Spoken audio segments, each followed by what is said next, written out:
ഗലാത്യർ അധ്യായം 3. യേശുക്രിസ്തുവിന്റെ കുരിശിലെ മരണം ഗലാത്യയിലെ ജനങ്ങളോട് വളരെ വ്യക്തമായി പറയപ്പെട്ടതാണ്. എന്നാൽ നിങ്ങൾ വളരെ ഭോഷന്മാരാണ്. നിങ്ങളെ കബളിപ്പിക്കുവാൻ ചിലരെ നിങ്ങൾ അനുവദിച്ചു. ഈ ഒരു കാര്യം എന്നോട് പറയുക, നിങ്ങൾ എങ്ങനെയാണ് പരിശുദ്ധാത്മാവിനെ സ്വീകരിച്ചത്? ന്യായപ്രമാണം പാലിച്ചതുകൊണ്ടാണോ ആത്മാവിനെ നിങ്ങൾക്ക് കിട്ടിയത്? അല്ല. സുവിശേഷം കേട്ടതുകൊണ്ടാണോ നിങ്ങൾ ആത്മാവിനെ സ്വീകരിച്ചതും വിശ്വസിച്ചതും? ആത്മാവ് കൊണ്ട് നിങ്ങളുടെ ജീവിതം ക്രിസ്തുവിൽ തുടങ്ങി. ഇപ്പോൾ നിങ്ങളുടെ തന്നെ ശക്തിയാൽ അത് തുടരുവാൻ നിങ്ങൾ ശ്രമിക്കുമെന്നോ? അത് ഭോഷത്വമാണ്. നിങ്ങൾ വളരെ അനുഭവിച്ചതാണ്. ആ അനുഭവങ്ങൾ അത്രയും ഫലശൂന്യമാക്കണമെന്നോ? അത് വ്യർത്ഥമാക്കപ്പെടുകയില്ലെന്ന് ഞാൻ പ്രതീക്ഷിക്കുന്നു. നിങ്ങൾ ന്യായപ്രമാണം പിന്തുടർന്നതുകൊണ്ടാണോ ദൈവം ആത്മാവിനെ തന്നത്? അല്ല.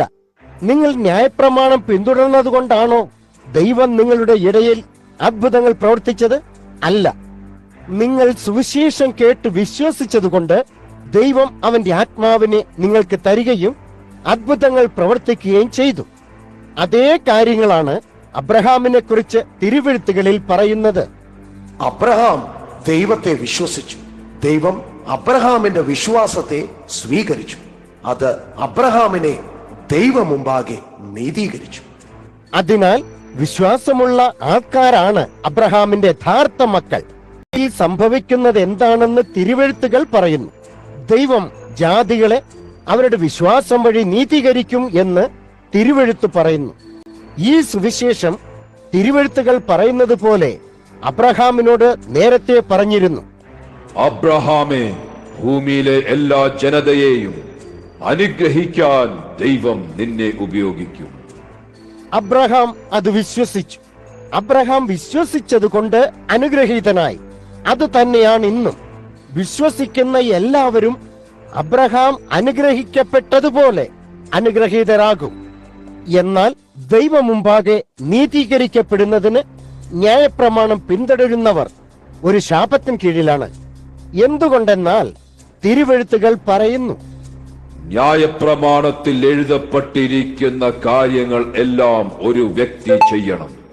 അവൻ എപ്പോഴും അനുസരിക്കുന്നില്ലെങ്കിൽ അവൻ ഒരു ശാപത്തിന് കീഴിലാണ്. അതിനാൽ ഒരു വ്യക്തിയും ന്യായപ്രമാണം മൂലം ദൈവം മുമ്പാകെ നീതീകരിക്കപ്പെടില്ല എന്ന് വ്യക്തമാണ്.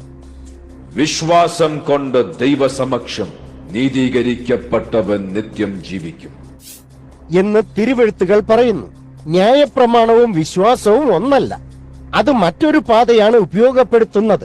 ന്യായപ്രമാണം പറയുന്നു, ന്യായപ്രമാണ അനുഷ്ഠാനത്താൽ ജീവൻ കണ്ടെത്താൻ ആഗ്രഹിക്കുന്നവൻ ന്യായപ്രമാണം പറയുന്ന കാര്യങ്ങൾ ചെയ്യണം. ന്യായപ്രമാണം ഒരു ശാപം നമ്മിലേക്കിട്ടു. എന്നാൽ ക്രിസ്തു നമുക്കായി സ്വയം ആ ശാപത്തിന് വിധേയനായി.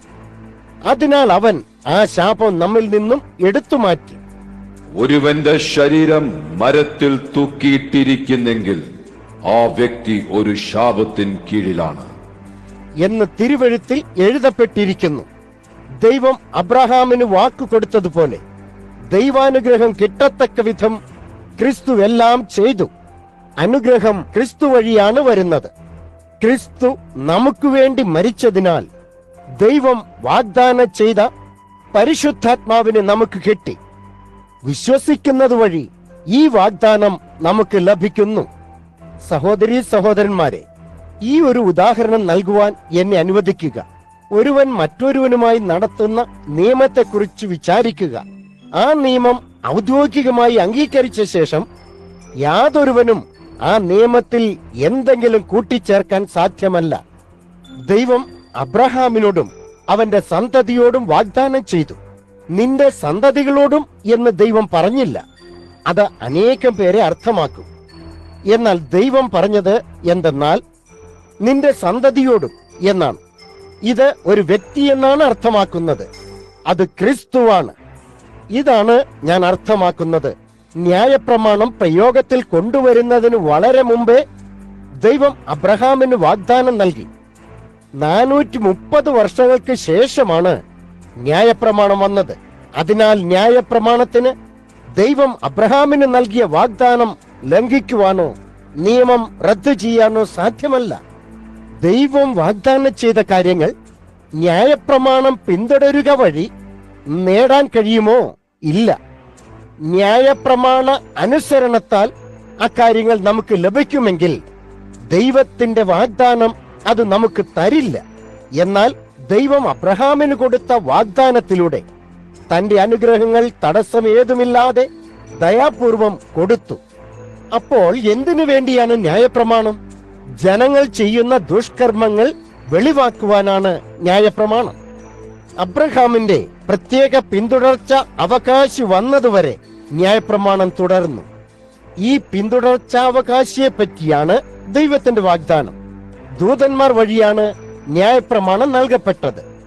ന്യായപ്രമാണം മനുഷ്യർക്ക് കൈമാറാൻ ദൂതന്മാർ മോശയെ ഇടനിലക്കാരനാക്കി.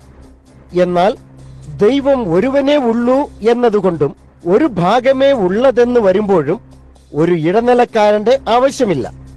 ദൈവത്തിന്റെ വാഗ്ദാനങ്ങൾക്കെതിരാണ് ഈ ന്യായപ്രമാണം എന്ന് ഇത് അർത്ഥമാക്കുന്നുണ്ടോ? ഇല്ല. ജീവൻ പ്രദാനം ചെയ്യുന്ന ഒരു ന്യായപ്രമാണം ഉണ്ടെന്ന് വരികിൽ നാം ആ ന്യായപ്രമാണം വഴി ദൈവം മുമ്പാകെ നീതീകരിക്കപ്പെട്ടേനെ. എന്നാൽ ഇത് ശരിയല്ല. കാരണം സർവരും പാപത്താൽ ബന്ധനത്തിലാക്കപ്പെട്ടിരിക്കുന്നു എന്നാണ് തിരുവെഴുത്തുകൾ പറയുന്നത്. എന്താണ് തിരുവെഴുത്തുകൾ ഇങ്ങനെ പറയുന്നത്? വിശ്വാസം വഴി വാഗ്ദാനം നൽകപ്പെടുന്നത് കൊണ്ടാണത്. യേശുക്രിസ്തുവിൽ വിശ്വസിക്കുന്നവർക്കാണ് വാഗ്ദാനം നൽകിയത്. ഈ വിശ്വാസം വരുന്നതിന് മുമ്പേ നാം എല്ലാവരും ന്യായപ്രമാണം മൂലം തടവുകാരാക്കപ്പെട്ടിരിക്കുകയായിരുന്നു. വന്നുകൊണ്ടിരിക്കുന്ന ആ വിശ്വാസത്തിന്റെ വീഥി ദൈവം നമ്മെ കാണിക്കും വരെ നമുക്ക് സ്വാതന്ത്ര്യമില്ലായിരുന്നു. അപ്പോൾ ക്രിസ്തു വരുന്നിടം വരെ ന്യായപ്രമാണമായിരുന്നു നമ്മുടെ രക്ഷിതാവ്. ക്രിസ്തു വന്നതിനു ശേഷം നമുക്ക് വിശ്വാസം വഴി ദൈവം മുമ്പാകെ നീതീകരിക്കപ്പെടാൻ കഴിയും. ഇപ്പോൾ വിശ്വാസത്തിന്റെ വഴി ആഗതമായിരിക്കുന്നു. അതിനാൽ നാം നിയമത്തിന്റെ കീഴിൽ ജീവിക്കുന്നില്ല. നിങ്ങൾ എല്ലാവരും ക്രിസ്തുവിൽ ജ്ഞാനസ്നാനം ഏറ്റിരിക്കുന്നു. അതിനാൽ നിങ്ങൾ എല്ലാവരും ക്രിസ്തുവിനെ ധരിച്ചിരിക്കുന്നു. ക്രിസ്തു യേശുവിലുള്ള വിശ്വാസം വഴി നിങ്ങളെല്ലാം ദൈവമക്കളാണെന്ന് ഇത് വ്യക്തമാക്കുന്നു. ഇപ്പോൾ ക്രിസ്തുവിൽ യഹൂദനും യവനനും തമ്മിൽ വ്യത്യാസമില്ല. അടിമകളും സ്വതന്ത്രനും തമ്മിൽ വ്യത്യാസമില്ല. പുരുഷനും സ്ത്രീയും തമ്മിൽ വേർതിരിവില്ല. നിങ്ങൾ എല്ലാവരും ക്രിസ്തുയേശുവിൽ ഒന്നാണ്. നിങ്ങൾ ക്രിസ്തുവിനുള്ളവരാണ്. അതിനാൽ നിങ്ങൾ അബ്രഹാമിന്റെ സന്തതികളാണ്. ദൈവം അബ്രഹാമിന് നൽകിയ വാഗ്ദാനം കൊണ്ടാണ് നിങ്ങൾക്ക് എല്ലാ ദൈവാനുഗ്രഹങ്ങളും കിട്ടിയത്.